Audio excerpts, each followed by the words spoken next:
Hello dear students, I am Prabhat Dubey, your BST teacher from LPM Public School, Gola Bazar, and today our topic for discussion is concept and characteristics of business.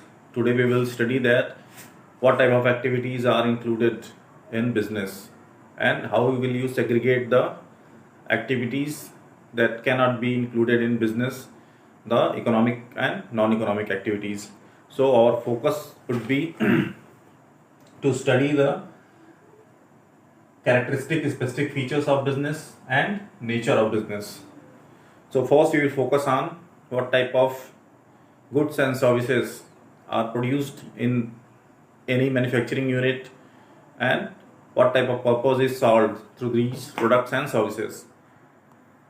What is customer satisfaction, what is brand endorsement, what is brand equity, how any company indulge in profit making business, what is the responsibility of the company in regard to the customers, environment and the political atmosphere of that country.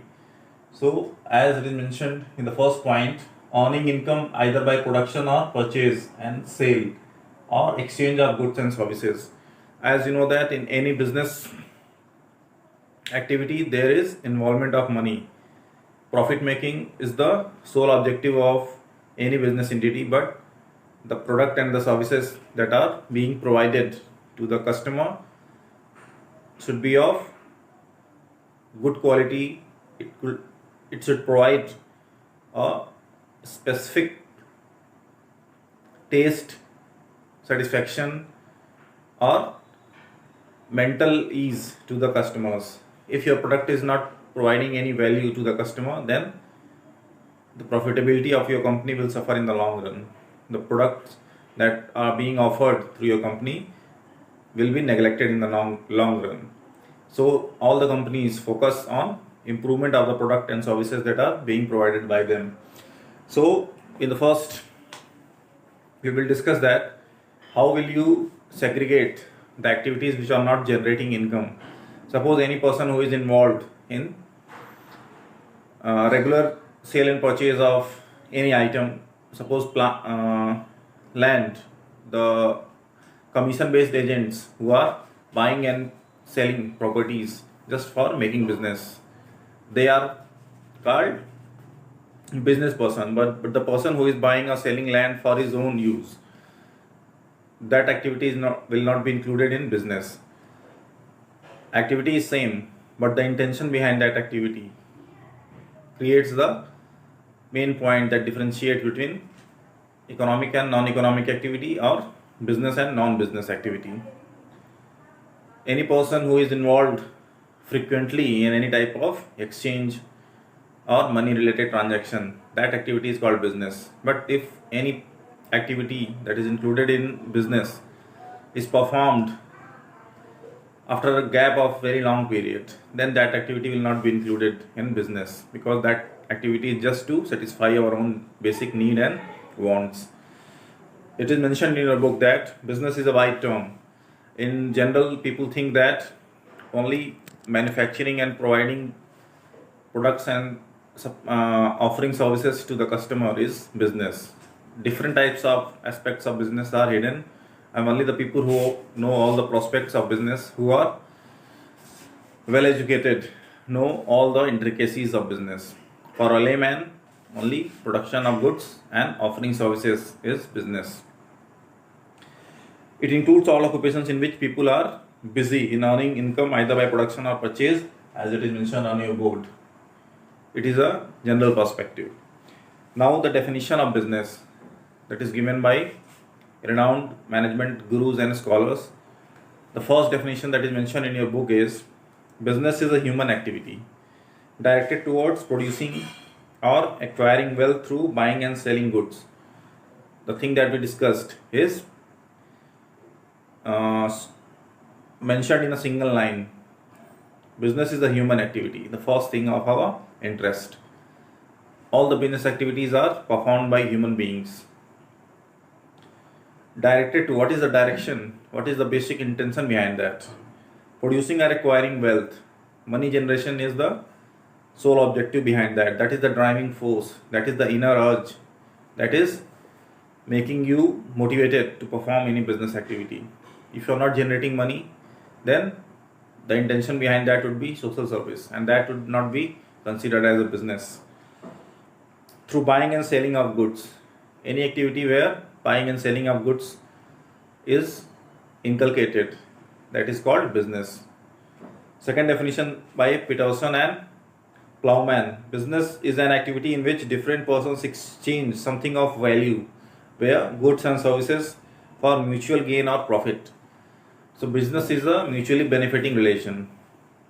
As you know that in business there is a person who is offering goods and services, and there is a customer who is buying these products and services and giving money to the manufacturer or service provider.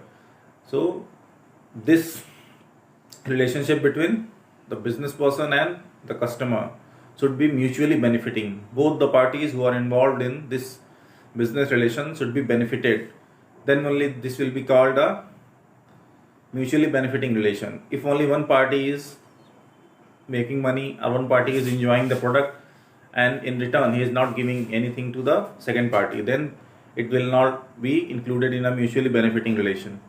If the company that is offering good product or service to the customer is not getting proper money in return, the revenue is not generated through that activity, then it will not be called business.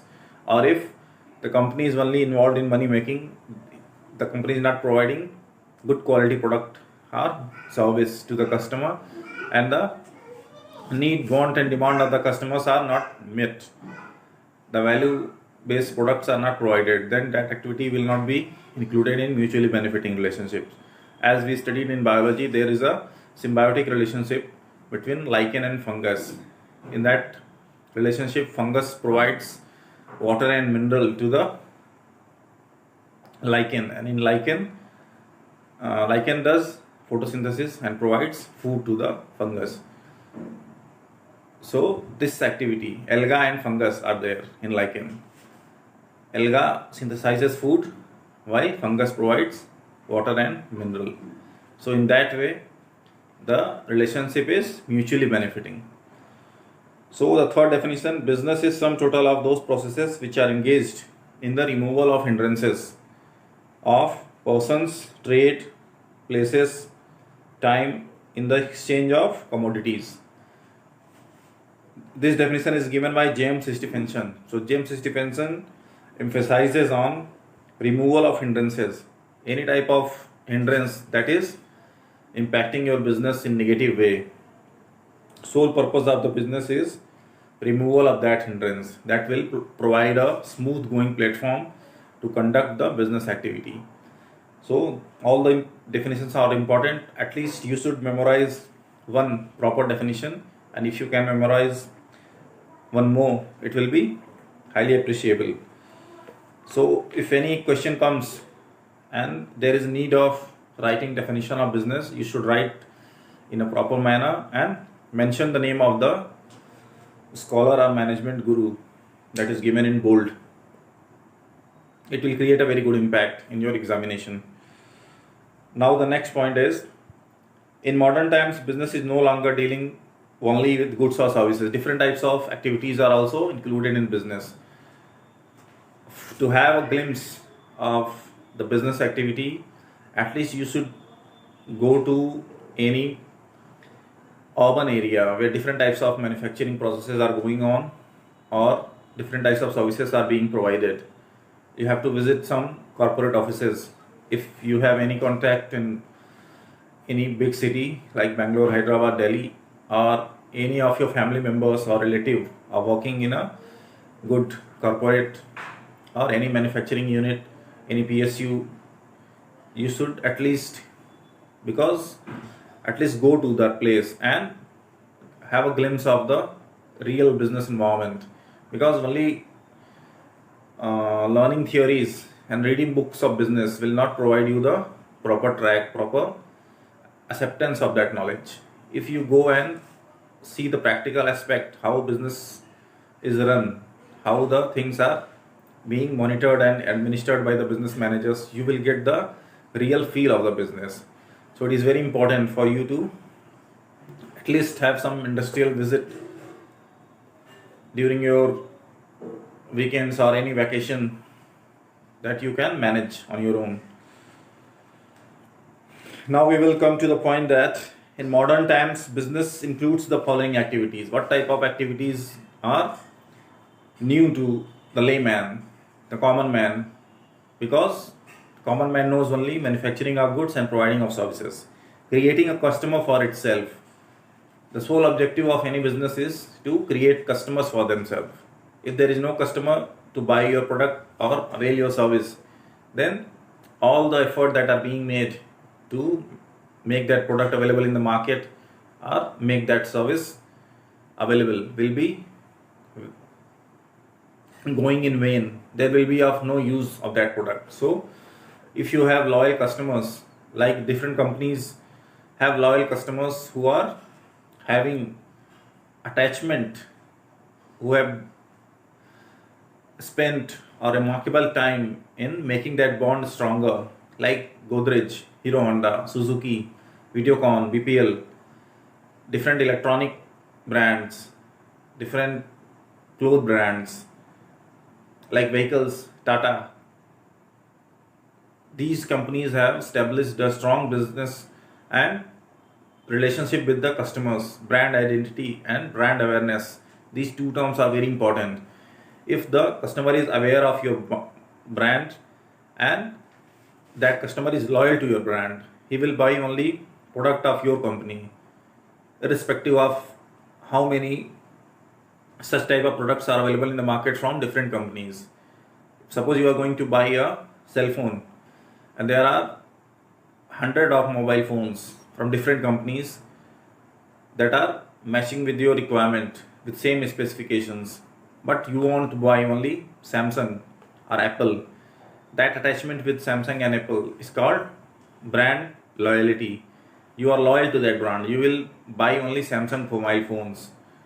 Such type of relationship is needed by the companies. If you are loyal to your brand, then you will buy that product only, irrespective of the competitive atmosphere. So generating this type of brand loyalty is very difficult task. It takes a long time, and proper delivery, proper supply chain, proper maintenance, proper reviews. If your company is efficient enough to be in contact with the customers, provide them timely solution to their grievances, then only a strong brand loyalty will be generated and the customer will start buying your product again and again. And if your function is not good, if your reviews are not good, after sales service is not good, then the relationship will be weakened and the customer will not show any interest in buying your product again. Okay. Second point is converting economic resources into goods and services. What type of resources are needed for any specific product or any service? That is very important aspect, because cost efficiency is the very important phenomenon of management. If you are not able to minimize your cost and provide good quality product within a specific time limit, then your profitability will go down. That's why companies always focus on increasing their effectiveness and efficiency. That's why different types of research and development works goes on in any company or institution who are willing to be a leader in their segment. Third point is innovating new products or services. All the leading companies always keep imbibing different types of customer reviews, and they want to improve their product and services. If any feature is undesirable in their product or their service is not making the customer satisfied, they always find different types of solutions through customers' opinion or their own research and development, and then try to remove that point that is making their product inefficient in the market, or adding some more qualities to the product. As we have witnessed that in public car segment, there is continuous improvement, continuous imbibement of new technology to make that product more efficient. In motorcycles, new features are being added even in quarterly monitoring. Some new product or new qualities are being introduced in the same motorcycle. That's why the customers are just enjoying that quality and they are buying that product. Even if they are using the same product, that added quality will attract them and they will sell that motorbike or motor bicycle and they will buy a new one. Such is the effect of innovation. So if any company is not taking proper consideration to innovation, it will hamper their progress in the long run. Last point is marketing these innovative products. Even if you are adding innovative ideas, new features in your product, and you are not marketing that feature, then there will be of no use, because 90% customers are not aware of the technological aspects. If you make them know, if you will properly advertise this quality, that the company Honda Motors has introduced a new specific feature in the upcoming bike, then people will notice that and the customers will be attracted to buy that product. So we are leaving this nature of business for discussion in the next lecture. Okay, we will meet tomorrow and we will discuss this nature of business and all the specific points tomorrow. Okay, thanks.